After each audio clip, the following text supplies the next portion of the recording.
A father stood frozen at his kitchen window, watching his 8-year-old daughter drag a boy with a twisted leg toward their backyard oak tree. The boy's body swayed with each painful step, his left arm hanging useless at his side. What the father witnessed next, his daughter's hands forming a foothold, the boy's desperate reach for the lowest branch, would shatter every assumption he'd made about his child's secret mourning absences. But he had no idea that this beautiful act of friendship was racing against a clock that had already begun its final countdown.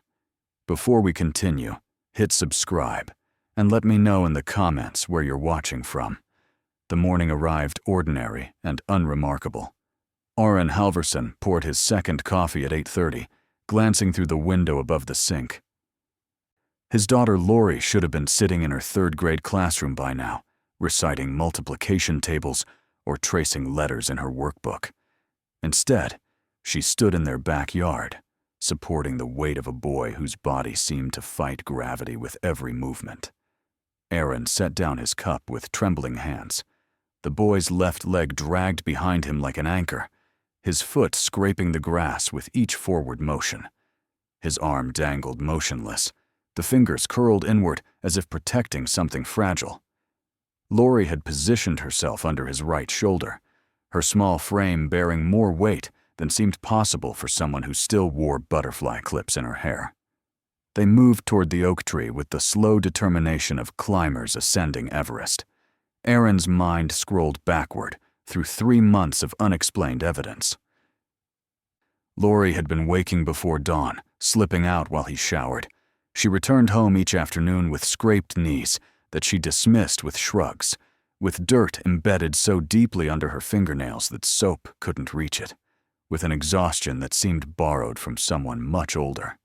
Her favorite jeans had developed holes in strange places, the inner thighs, the seat, the knees.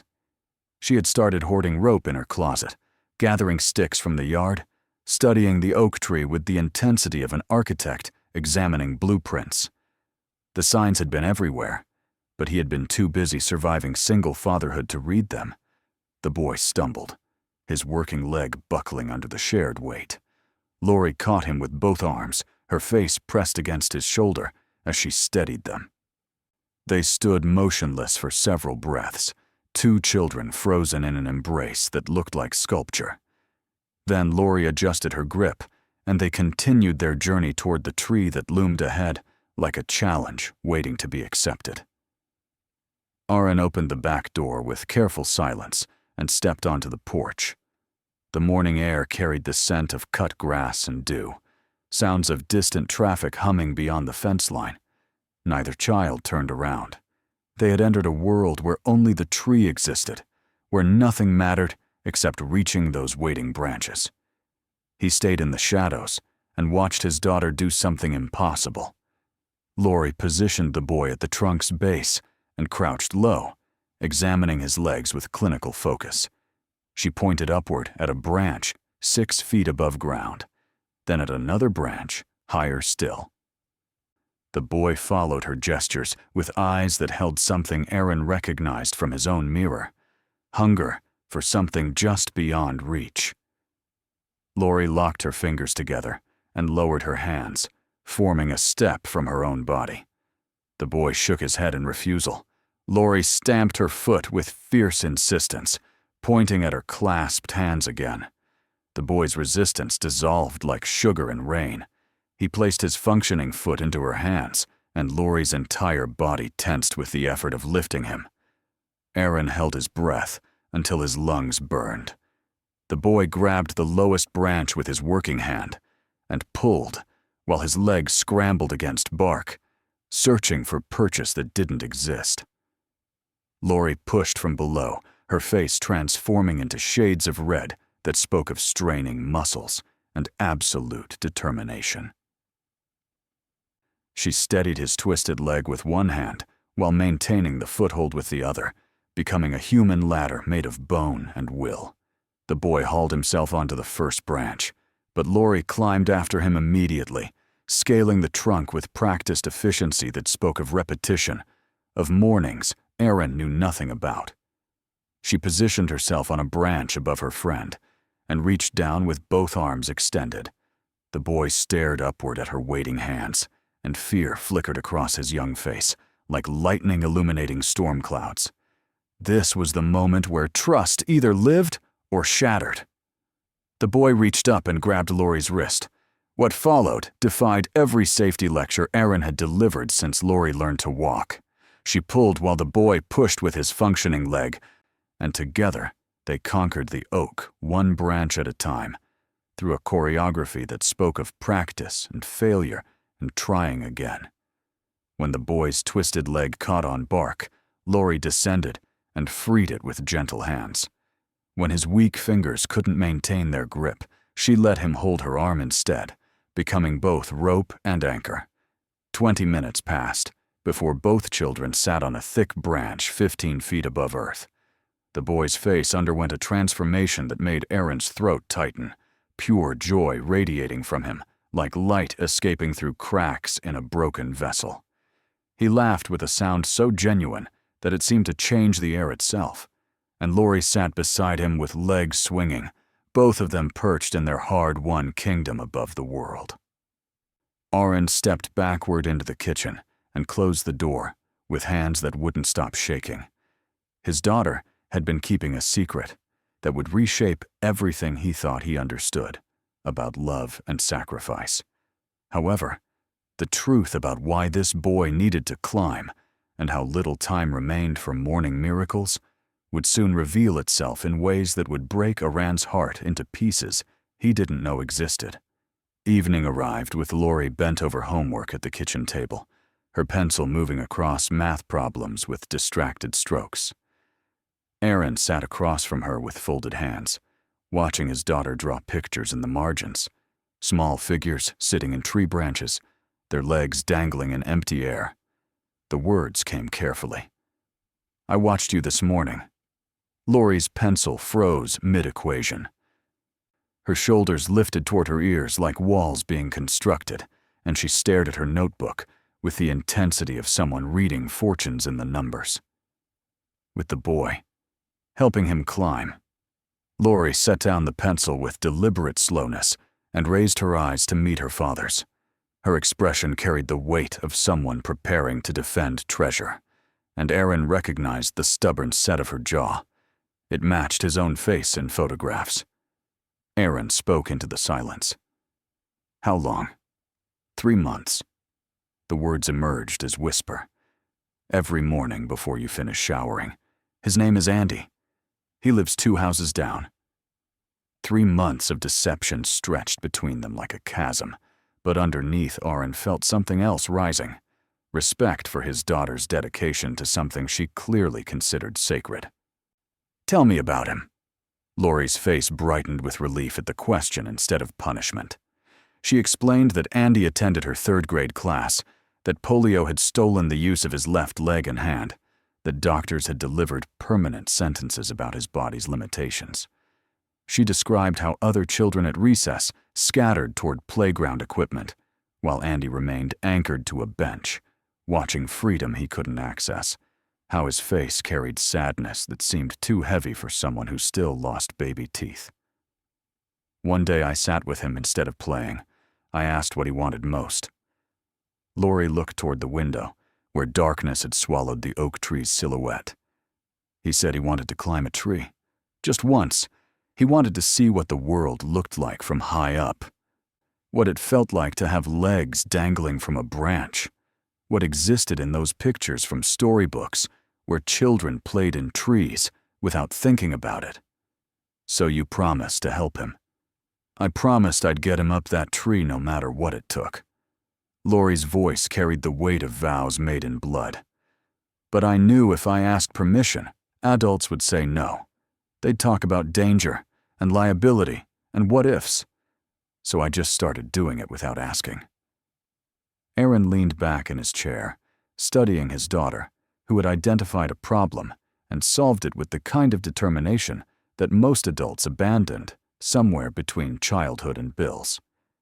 She had sacrificed sleep, risked punishment, and exhausted herself daily for another person's dream. But something in the story's edges bothered him, like a splinter working deeper. Why every morning? If you got him up once. Because once isn't enough. Lori interrupted with sudden fierceness that made her seem older than 8. Other kids climb trees whenever they want. Andy can't. This is his tree. This is his every single day. If I stop helping, he goes back to watching other people do things he'll never do. I won't let that happen. Aaron felt his eyes sting with moisture he refused to release. He coughed and turned away, giving himself moments to collect emotions that threatened to overflow. When he faced Lori again, he made a decision that would alter the trajectory of all their lives. Tomorrow morning, I'm coming with you.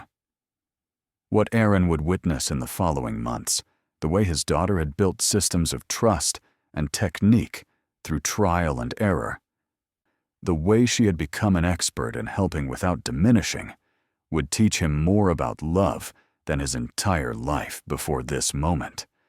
But the devastating revelation that Andy's mother would share on a cold October morning would transform their beautiful routine into something else entirely. A race against time that no amount of determination could win. Dawn arrived with Aaron standing on the sidewalk outside a small blue house with peeling paint, his daughter's hand warm in his own. Lori knocked with the confidence of someone who had made this gesture 100 times before.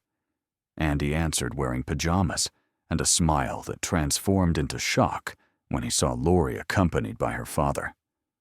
Lori squeezed Andy's shoulder with gentle reassurance, her touch saying what words couldn't. Andy's mother appeared behind her son. Exhaustion etched into her face like words carved in stone. She wore a nurse's uniform for an early shift, her hands already reaching for car keys, her expression shifting into fear when she saw Aaron. Fear of judgment, fear of denial, fear of something precious being taken from her son. Aaron explained quickly that he knew about the morning climbs, that he wanted to help make them safer. The relief that washed across the mother's face told him everything about what these hours meant to a boy whose body worked against him. At the tree, Aaron observed his daughter and Andy perform their ritual. He saw trust that had been built through kept promises and shared struggle. He saw Lori's patience when Andy needed rest, her creativity in solving the challenge of his uncooperative hand, her encouragement when frustration made his eyes shine with almost tears. She had developed techniques refined through attempts and failures, and her system worked with the precision of engineering. But Aaron also saw danger in every handhold. A slip meant serious injury. Andy's limited grip strength made each pull precarious. His twisted leg created balance problems that multiplied with altitude. "I can make this safer," Aaron said when they descended. The following week transformed into construction. Aaron built a wooden platform at the first branch, wide enough for Andy to stand without fear of slipping. He installed rope handles along the trunk, positioned perfectly for Andy's specific height and reach. He added a pulley system disguised as natural branch that could support Andy's weight during ascent without making the climb feel like cheating. Every modification served the dual purpose of safety and dignity. The first morning, Andy used the new additions. His climb took half the previous time, but the joy on his face remained identical, pure and bright and transformative. He sat on his branch 15 feet above earth, master of his domain, and laughed into wind that carried his happiness across the neighborhood. Aaron stood below, watching both children, and felt something he hadn't experienced since his wife's death 3 years earlier. Purpose that extended beyond just surviving each day. Connection to something larger than his own small existence. What Aaron didn't know, what none of them knew yet as they celebrated improved climbing times and growing confidence, was that every morning they conquered together was borrowed time. The disease that had already stolen Andy's leg and hand was spreading through his body like dark water rising, and soon they would face a challenge that no amount of rope and platform and determination could overcome. But the devastating truth was still hidden, waiting for the right moment to destroy their carefully built world. Word traveled through the neighborhood without gossip, spreading instead through observation. Early risers witnessed the morning climbs, watched a father help his daughter help another child accomplish something impossible, and some were moved to join. Mr. Simon from across the street appeared one Saturday carrying wood and tools, his gruff voice announcing intentions to build a proper seat. He spent 4 hours constructing a curved bench that hugged the branch where Andy usually rested. Mrs. Clara, who taught high school English, brought books about trees and birds and clouds, her explanation simple. If Andy would spend time above Earth, he should understand what he was seeing. The teenager from 3 houses down installed a small weatherproof shelf for the books. Another neighbor contributed binoculars that brought distant things near. Someone else added a rope ladder for emergency descent. The tree evolved into something beyond wood and bark and leaves. It became a symbol of what community could build when they decided one person's joy mattered as much as convenience and safety, and all the reasons people usually gave for not getting involved. But in late October, 6 months after the first climb, Andy's mother pulled Aaron aside on a morning when frost decorated the grass like scattered diamonds. Her face carried news before her mouth opened, and Aaron's stomach dropped into free fall. "He's getting weaker." The words emerged quiet and terrible. "The polio is progressing. His good leg is starting to be affected now. The doctors give him maybe a year, possibly less." Aaron felt each word like a physical blow to his chest. Does he know? He knows something's wrong. He can feel himself getting weaker each week. Her voice cracked like ice under weight. But he doesn't know he's dying. That morning, watching Andy struggle more than usual to make the climb, watching his functioning leg tremble with effort that should have been routine, Aaron understood with crystalline clarity what they were really doing. They weren't just helping a boy climb a tree. They were giving him mornings of freedom before freedom was permanently taken. Every sunrise they conquered together was one more memory Andy could carry into whatever came next. Aaron looked at Lori, who waited patiently for Andy to rest before tackling the next branch, her face showing concern, but not understanding. She thought they were building something permanent, that these mornings would stretch forward infinitely. The innocence of that belief made Aaron's chest ache with the pain of knowledge he couldn't share. He decided not to tell her yet. Let her have this time without the shadow of ending hanging over every moment. Let her help her friend with pure joy, uncomplicated by grief. But what Aaron didn't realize was that death rarely gave people time to prepare. The cruel truth about how quickly Andy's condition would deteriorate and the desperate race they would soon run to give him one final climb would arrive far sooner than anyone expected. The clock was ticking faster than the doctors predicted, and their borrowed time was almost gone. Winter descended with unusual cold, frost coating the oak tree's branches in crystalline armor. Neighbors warned that climbing had become too dangerous, that ice made bark slippery, that Andy's weakening legs couldn't handle the cold, that surely they would stop until spring's warmth returned. They didn't stop. Aaron bought special gripping gloves designed for ice climbers. He installed heating elements in the rope handles, powered by battery packs he controlled from the ground.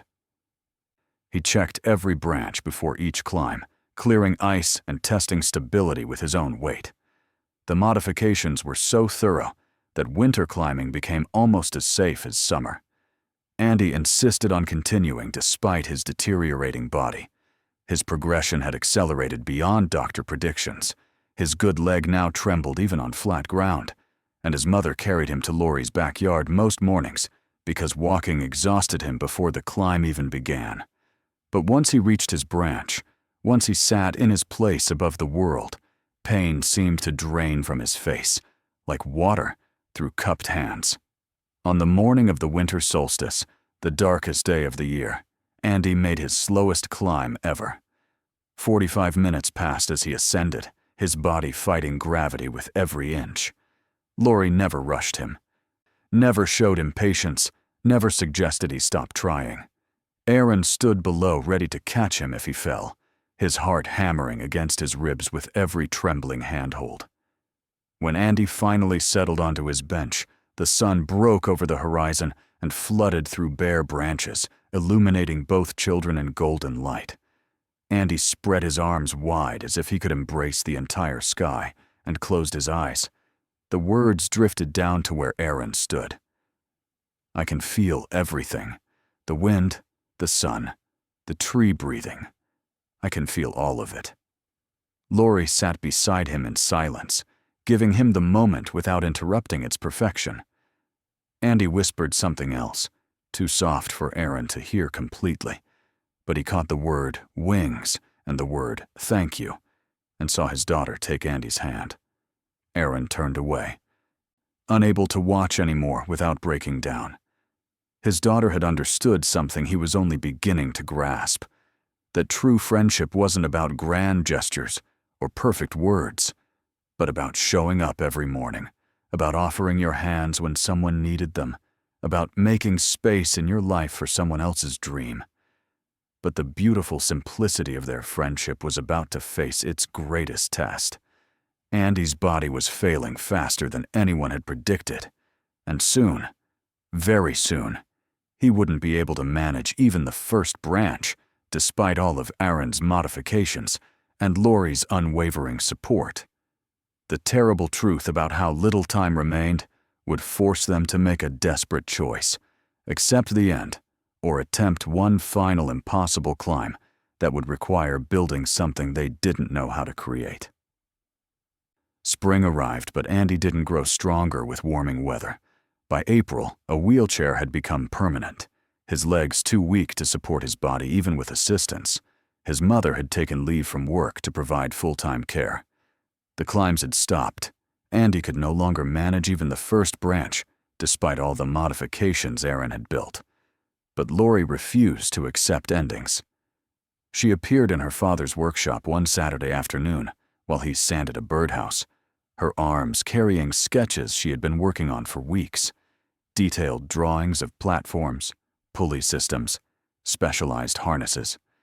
She had been researching mechanical lifts, studying engineering principles beyond third-grade comprehension, teaching herself physics through online videos that she watched until midnight. I need your help building something. She spread the sketches across his workbench. Something that can lift him, but not like a crane that just hauls him up. Something that lets him still use his arms, still pull himself, still feel like he's climbing. Something that supports his legs and keeps him safe, but lets him get to his branch one more time. Aaron examined his daughter's drawings and saw something remarkable, a system that balanced dignity with safety, independence with support. She understood that Andy needed to feel like he was accomplishing the climb, not just being carried to the top like cargo. This is brilliant. Aaron traced his finger along her carefully drawn lines. But Lori, this is going to take weeks to build, maybe months to get right. And Andy, I know. The interruption came fierce and determined. That's why we start now. Today. Right this second. They began that afternoon, Aaron's hands moving with Lori's vision guiding them. They worked every evening after school, every weekend, morning and afternoon. Aaron enlisted Mr. Simon's help for the complex carpentry. Mrs. Clara found an engineer willing to review their plans for structural safety. The teenager down the street contributed his rock climbing expertise with rope systems and weight distribution. The neighborhood transformed into a workshop where people contributed materials, time, and knowledge. They were building something together that mattered more than their individual lives, and the act of building it transformed them all into something larger than themselves. But time remained Andy's enemy, indifferent to their efforts. In late May, Andy was hospitalized for 3 days with pneumonia that filled his weakened lungs with fluid. His mother's eyes carried the weight of terrible knowledge when she spoke to Aaron in the hospital corridor, her voice barely above a whisper. He's asking for Lori. He wants to see the tree one more time. The lift wasn't finished. It was close. Maybe another week of work, 7 more days of testing and adjustments, but it wasn't ready. Aaron looked at the half-completed structure in his backyard and made a decision that felt like jumping off a cliff without knowing if water waited below. We finish it tonight. Whatever it takes, we finish it tonight. They worked through darkness, installing final pieces by flashlight and headlamp. Mr. Simon shaped the specialized seat with hands that never stopped moving. Aaron calibrated the pulley system with precision that approached obsession. Mrs. Clara sewed padding for the harness with stitches so careful they looked like art. At 3 in the morning, they conducted their first test with Aaron in the harness, and the system worked with beautiful perfection. At dawn, Lori knocked on Andy's door with news that would give him one final morning of freedom. But what would happen during that last climb? The words Andy would speak, the truth he would reveal about what their friendship had meant to a dying boy, would shatter and rebuild everyone who witnessed it. The final chapter of their story was about to begin, and none of them were prepared for how it would end. Andy's mother wheeled him into the backyard at sunrise, his body thinner than Aaron remembered, his skin almost translucent in the early light. But his eyes brightened when he saw the oak tree surrounded by the new construction, and questions formed on his face before his mouth could shape them. Lori knelt beside the wheelchair and explained each component of what they had built: the harness that would support his weight, the ropes he could still pull with his arms, the way he could still engage his working muscles and feel like he was doing the climbing himself instead of just being lifted. Aaron fitted the harness around Andy's fragile body with hands that tried not to shake. The morning air felt charged with something electric, something that made the birds sing louder and the sunlight seem more golden than physically possible. Andy nodded his readiness. The climb began unlike any before. Andy pulled the ropes with his arms while the pulley system supported his weight, removing the burden from legs that could no longer bear it. He moved upward inch by inch, his face set with concentration and effort that looked almost painful. Lori climbed alongside him, matching his pace, ready to help if needed, but letting him do as much as his body still allowed. An hour passed before they reached his branch. Aaron and Mr. Simon worked the ground controls with focused intensity, ensuring every movement stayed stable and safe. Andy's mother stood with hands pressed to her mouth, tears streaming down her face and falling to the grass like rain. When Andy finally settled onto his bench, the one Mr. Simon had built all those months ago, something in the morning air shifted. Birds sang in surrounding branches with music that sounded like celebration. Sunlight painted everything gold and made the ordinary world look magical. And Andy, small and frail and dying, sat in his tree one last time, king of his domain, conqueror of his mountain.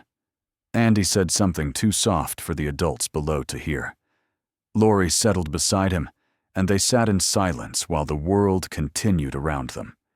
Cars passing on distant streets, wind moving through leaves, clouds drifting across the sky. Then Andy spoke again, his voice carrying down to where his mother and Aaron stood. Before I met you, I thought my life was about all the things I couldn't do. Can't run, can't play sports, can't climb trees, can't be normal. The list got longer every day. He turned to look at Lori, and Aaron saw something in the boy's face that would stay with him forever. Gratitude so pure it seemed to glow.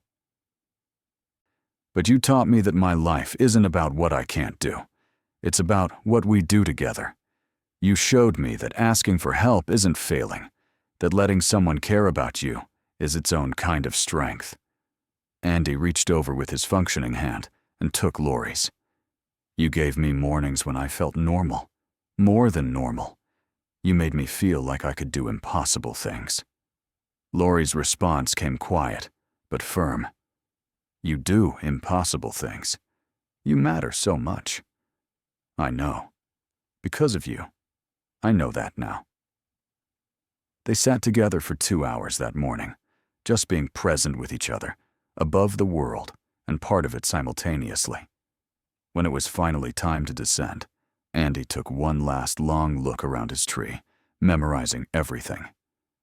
Storing it away in whatever part of a person holds their most precious memories for whatever comes after life ends. The descent was slow and careful. When Andy's feet touched ground, his mother was there with the wheelchair ready. He transferred into it, exhausted but radiant with joy that seemed to come from somewhere deep inside where disease couldn't reach. Andy looked at everyone gathered, the neighbors who had helped, the father who had built, the daughter who had believed, and his face carried peace that looked like completion. Thank you. Thank you for my tree. 3 weeks later, on a Tuesday morning in June, Andy died peacefully in his sleep. But the way his death would transform Lori's understanding of loss and love, and the promise she would make to honor his memory, would create ripples that would spread far beyond their small neighborhood and touch lives that hadn't even been born yet. Andy died on a Tuesday morning while Lori sat in math class solving multiplication problems. Aaron picked her up early, holding her hand, as the principal led them to his office and delivered news with gentle words that couldn't soften the truth. Her friend was gone. Lori didn't cry at first. She sat perfectly still, processing information her young mind couldn't fully grasp. Then she stood, walked to her father, and buried her face in his chest. The sobs that followed sounded like innocence colliding with mortality, like a child learning that love doesn't prevent loss, that caring deeply means, eventually, hurting deeply. At the funeral, Lori sat between her father and Andy's mother, clutching a photograph of 2 children sitting in a tree with their legs dangling in empty air. The service was small and quiet, filled with people who had loved a boy who never got the chance to grow up and drive a car and fall in love and do all the things that people take for granted when they assume they have unlimited time. After everyone else left, Lori walked to the casket and placed the photograph inside with hands that trembled. She whispered something Aaron couldn't hear, then returned to her father's side. The oak tree stood empty that summer. Aaron and Lori didn't discuss it directly, but they both felt the absence of their morning routine like a missing tooth that the tongue kept finding. The specialized lift hung unused, swaying in the breeze. The books on the shelf grew damp from rain. The bench where Andy used to sit collected fallen leaves that no one brushed away. In August, Andy's mother knocked on their door, carrying a small wooden box, which she handed to Lori without speaking. Inside was a journal filled with drawings of trees, hundreds of them, each unique, each detailed with the careful attention of someone who had spent hours studying bark and branches and the way light moved through leaves. On the last page, Andy had written a letter in his careful, shaky handwriting. The letter thanked Lori for the mornings, for seeing him when other people looked past him, for believing he could do impossible things. It asked her to plant a tree for him somewhere someone else could climb it, somewhere another kid who felt invisible could sit and feel on top of the world. It ended with instructions not to be sad that he was gone, but to be happy that they had their tree together. Lori read the letter 3 times with her father reading over her shoulder. Then she looked up at Aaron with determination in her eyes, the same determination he had seen that first morning when she helped Andy toward the oak. We need to plant a tree. But the tree they would plant, and what it would grow to become over the following years, would prove that Andy's legacy wasn't just about branches and leaves. It was about teaching people that everyone has their own tree to climb, and that maybe the point of life is helping each other reach for things that seem impossible alone. They planted the tree in the park near the elementary school, in a spot visible from the playground where Andy used to sit on the bench, watching other children play. It was a young oak, barely 6 feet tall, but it had strong branches and roots that would dig deep. While they worked, Lori explained what Andy had taught her, that everyone has something they want to reach but can't get to alone, that maybe the whole point of being alive is helping each other climb, being the person who says, "I'll help you," instead of watching someone struggle. Aaron looked at his daughter, older now, changed by grief but not broken by it, and felt his heart swell with emotions he couldn't name. He taught me something too. Aaron packed soil around the sapling's base. He taught me that being a father isn't about protecting you from hard things. It's about standing beside you while you do hard things. About helping you help others. They worked together until the sun set, preparing ground and staking the young tree and making sure it had everything needed to grow strong and tall. Lori tied a yellow ribbon around the lowest branch, Andy's favorite color. In 20 years, this tree will be big enough to climb. Lori stepped back to admire their work. And I hope someone does. I hope some kid discovers it and makes it their special place. 10 years passed.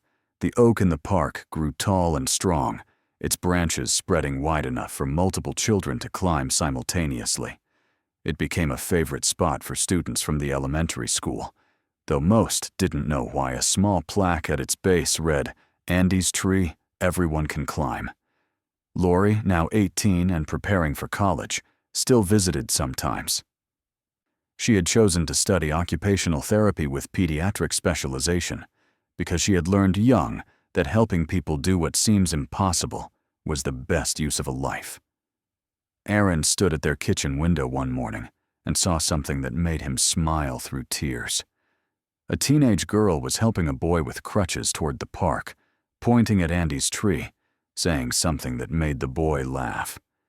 Together, they walked toward those welcoming branches. The cycle was continuing. Someone had seen. Someone had learned.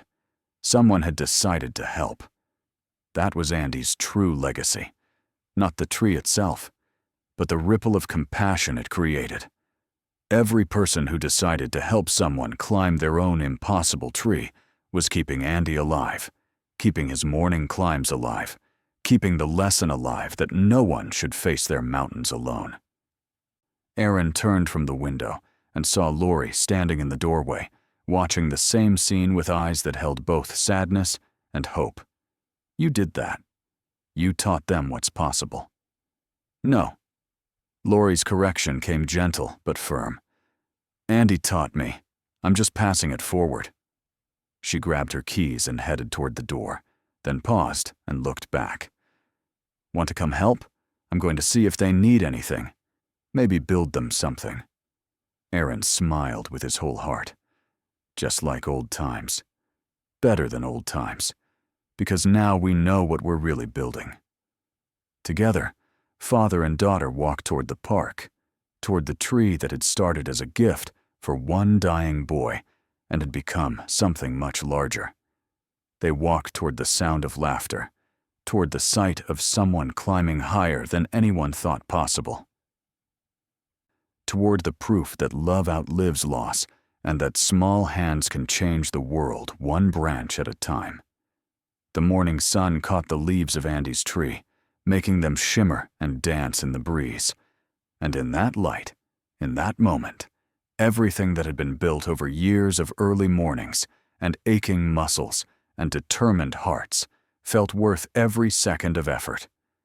Because somewhere, in a tree that existed because two children believed in each other, someone was climbing toward the sky, reaching for something they thought they'd never touch, held up by hands willing to help them rise.